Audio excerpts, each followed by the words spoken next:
So after some run-in issues, which all turn out to be the hot end, I don't know if it's the thermistor or the heat break.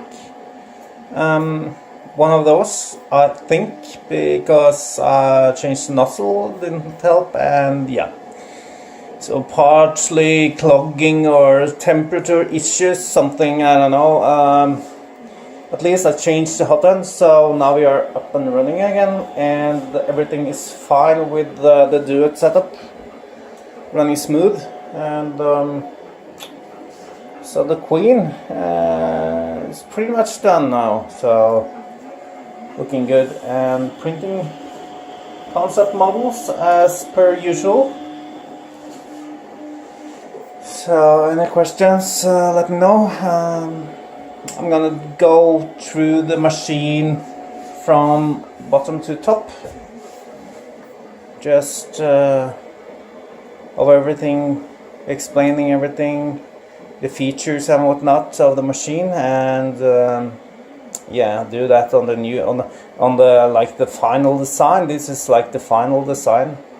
So next will be either tool changing or dual extrusion, something, I don't know.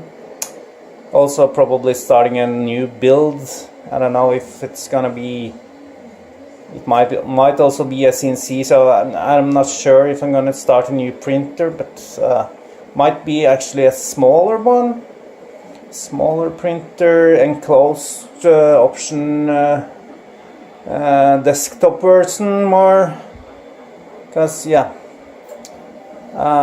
we don't need all this build volume all the time. Mostly we print smaller stuff like I do now, and in between we need the space, but like for just quick prototypes I would like to have a smaller desktop version, and also enclosed, so I can do polypropylene and warping materials would be nice, and nylon one, and polycarbonate and whatnot.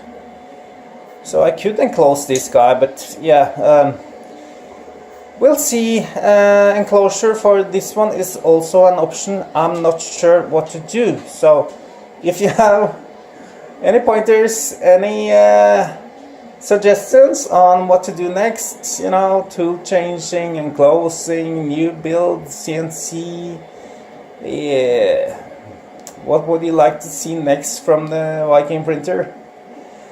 Viking printers, have a nice one.